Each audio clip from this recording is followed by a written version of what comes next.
everyday thing. It's an everyday thing. It's an everyday thing when you let your nuts hang. So whoever the fuck doesn't like the United States of America, may God bless you. But fuck you at the same time.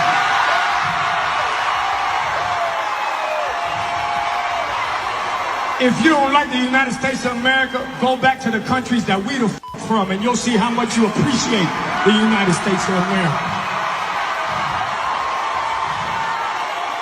What it do, everyday people, man? It's your boy PJ. Today we back with another lit video. Back in the confessional, and yes, we staying lit, big dog. Hey, man. We got your boy Pitbull on here, man, saying F you if you don't like America. He's talking about the people who say that they want to leave America. He's like, well, go to the countries that I came from. Like, he's talking about the communist Cuba. Yes, Pitbull's family, his mother and father, fled from Cuba, you know, and we're gonna get into that whole situation of how he ended up here. But again, a lot of MAGA are in support of this. People are saying in the comment section of this video, I do not like him, or I did not like him, but now he has my respect. But why didn't you like him? Like, now he has your respect all because of this one statement. Is that what it took for him to gain your respect? Interesting. Says, walk across the border of North Korea and see what happens. You people are just so stupid. And they say, you hear that, Bad Bunny? Bad Bunny's American. Say, I'm a huge fan of Pitbull now. Bad Bunny lives in Puerto Rico, by the way. Great message. Someone says, love his respect for our country. It's great to see, you know. So, but anyway, let's get into more about this Pitbull and where he's from. And let's talk about the stance he's always taken prior to this night. What are your thoughts about the immigration crisis in this country? As far as immigration, I mean, guys, we're in the United States of America, not the divided states of America. And what do I mean by that is this country was built by immigrants. You know, if we're going to talk about the ones that were here first, then we got to talk about the Native Americans. So with that said, and me being a Cuban American, first generation Cuban American, my family, that's one thing that was always embedded in me. It's like, we already did it for you. Like, you were born here. Now, if you don't take advantage of this country after what we've been through, you know, whether it was the revolution, my mother that came in Peter Pan, the operation of Peter Pan, my father brought boats over in the Mario boat lift. It was like, you got to take full advantage of this country. Now, with that said, how do I feel about that? I mean, if we really do our history, this is the truth, by the way. Mexico's not crossing the border crossed Mexico. All right? If you have... If we're going to talk, you know, what it is, that's why you have cities like Los Angeles, San Antonio, El Paso, Las Vegas, San Diego. I mean, those sound like Spanish words to me, you know, or names, I would say. Now, this was just in 2023. His tone may have changed, but, I mean, did he lose your respect from this, or now he gained your respect all of a sudden? I don't get it. But I feel that real recognize real. And me being a first generation Cuban American, I make sure that anytime we hit this stage, we utilize music as a universal language, something that unites, it doesn't divide. And I make sure that at least on our watch, it stays the United States of America, not the divided states of America.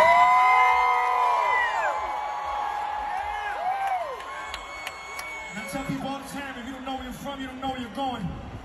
And if you don't stand for something, you're gonna fall for anything. Appreciate the motherfucking freedom in this country.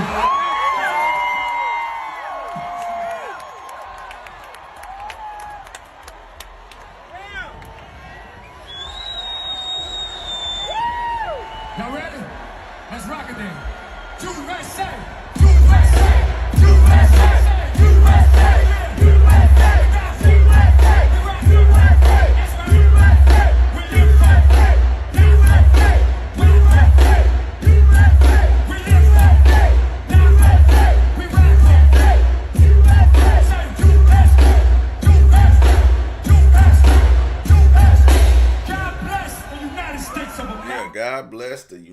States of America. People like, if you don't stand for something, you'll fall for anything. What a great quote. Man.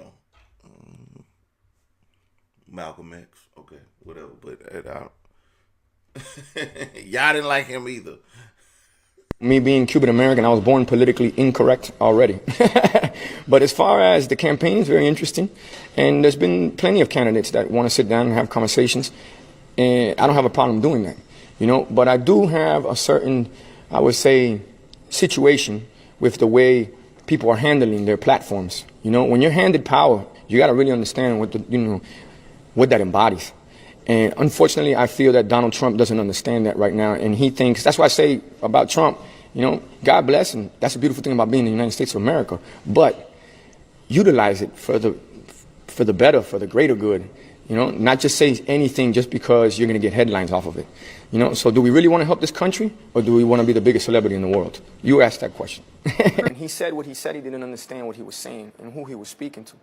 Because if there's anybody in this country that really appreciates the opportunity to work, I would say is the Latin community and the Latin culture. I had to stand up and let them know, hey, I'm first generation Cuban American. I know what it took my family to get here, and it was very offensive and disrespectful to our culture. MAGA, listen up, MAGA. I don't think y'all really understood what he was saying. He's saying, if you don't like the country, you can leave. Okay? Yes, he's saying that to people who don't like this country, right? But that doesn't mean he's a MAGA.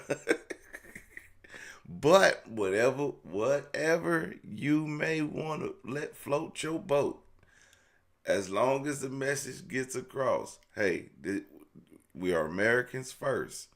He always said, united,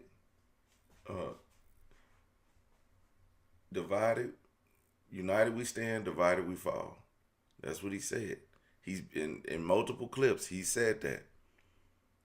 So I don't think he's just going for the MAGA approach, right? Maybe I'm wrong. Maybe I don't know something, but let's get to more. Okay, so I didn't want to be the one to say it, but here I am. I'm about to just say it. I keep seeing videos about Bad Bunny's Super Bowl halftime performance being the worst performance in history. No, you're just racist. You just want it to be someone from your culture. Okay, you're racist. When you go to other countries and they perform and you don't understand a lick of what they're saying, are you saying that it's the worst performance that you've ever seen? No, you're not. And you're just saying that because Bad Bunny is from a different culture and he speaks a different language in his music and he's performing in America during a primetime show. You don't want people of different cultures to have big opportunities. So in turn, I'm going to say that all of y'all who are saying that it's the worst performance in history are just racist and you're masking it behind, oh, it just wasn't a good performance. No.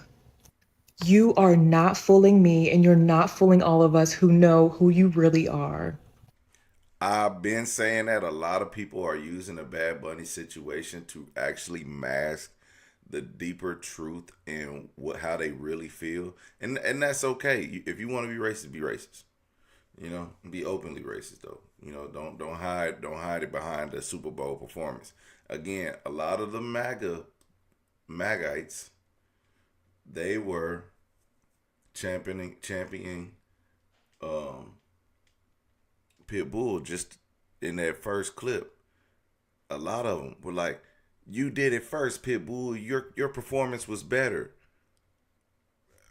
But he was rapping in Spanish. So I don't get it. I don't get it. Like, you didn't like Bad Bunny Spanish, but now that Pitbull said, you know, if you don't like our country, get out. Now, okay, his Spanish is good. We like Cuban Spanish. We don't like Puerto Rican Spanish. But Puerto Rico is actually part of the U.S. territory. So somehow we got to make it make sense. Bad Bunny, bad performance of the Super Bowl halftime. We are still investigating this. There's a lot of information that has come out about the lyrics. I saw the halftime show, and we're switching back and forth with the TPUSA halftime show. The lyrics, from what we have seen from Bad Bunny, are very disturbing. And if it holds true that I don't speak fluent Spanish, okay? I know how to ask where the bathroom is, but these lyrics, if it is true what was said on national television, we have a lot of questions for the entities that broadcast this, and we'll be talking with Brendan Carr from the SEC about this. But this could be much worse than the Janet Jackson wardrobe malfunction. Let's put it that way. But at least that was a malfunction. I mean, this was apparently intentional. This was intentional, yeah, yes. And they could not have said this were it in English. So just the fact that we're at a place in our country where we had a fully not understandable halftime show to English-speaking people, which is the language of this country, by the way, and that it is that grotesque is just really disturbing. And here's the ironic part, Dr. Gina. Yeah. The NFL purposely wanted a Hispanic star, basically, to perform at halftime because they're trying to attract more of a Latin America audience. And this is what they deliver. Yeah, trying to pull them away from the football that they call, that we call soccer, right? Yeah. I don't think this was.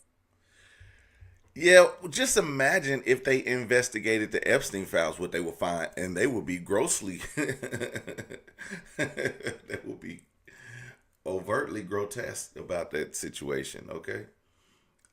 This is the most embarrassing administration ever, because they're investigating everything but the Epstein files. Now, I mean, I guess who they're gonna call to find out the lyrics, since no one here speaks Spanish. I guess who do we call? Who can we trust that can translate the Bad Bunny lyrics? I mean, there has to be someone we can trust that is going to tell us, that he says believe in yourself and unity and love is more powerful than hate. I mean, if that's what you find offensive, I don't know what was said on there. Again, I don't speak Spanish, but I'm just vibing with the tunes. Just vibe with the tunes, okay? I've heard the songs all over TikTok, So, again, if they are outraged by what Bad Bunny said on TV, imagine what they're going to find in the Epstein files. They're going to be sick to their stomach.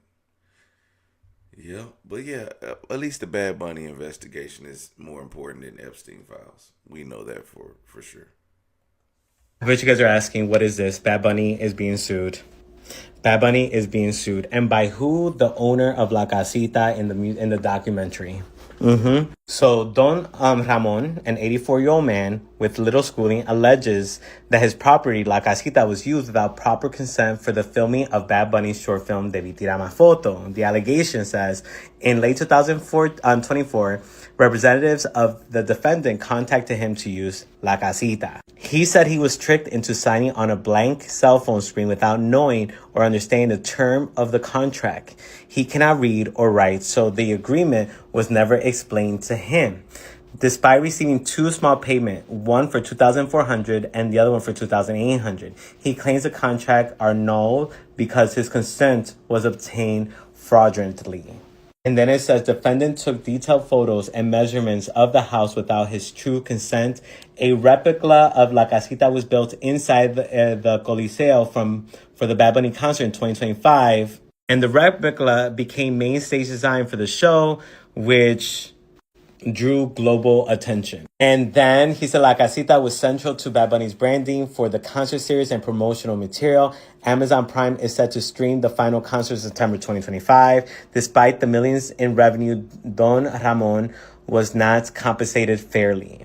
Listen, this lawsuit, if this is true, the team that works with Bad Bunny, right, because it wasn't Bad Bunny himself, but his team that represents Bad Bunny, did not do right by this man, then that is sad. If this is true, the compensation they gave him is nothing compared to the amount of money it generated.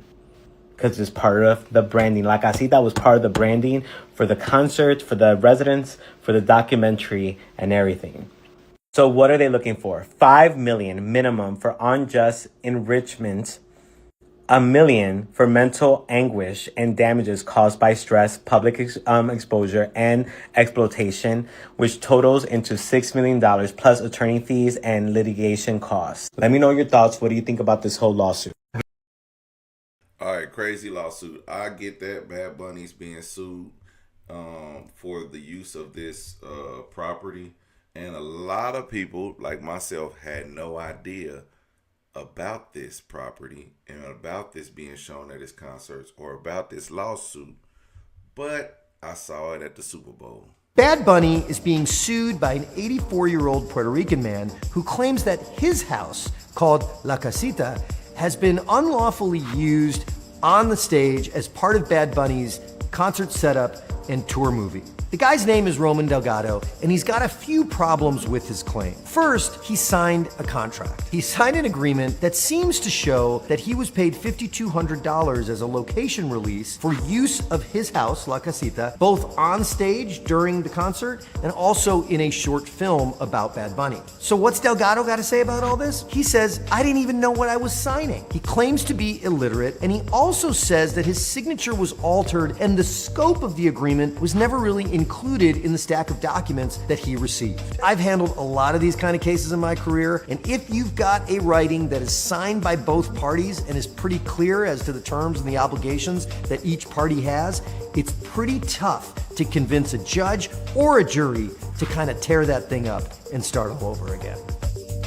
So that kind of broke it down, as you could see that, more about this lawsuit. But again, I don't think this lawsuit will go too far, but $5,200, what's another 40,000-50,000? I would say just settle out of court, maybe 100,000. Just give him 100, Bad Bunny. You got it. Just give him 100. I'm saying that like it's my money. You got it. Just give it to him, girl. He gonna get a little bit out of it. He probably won't get the millions that he's asking, but he'll get some, because as soon as he get his millions, he out of there. Okay.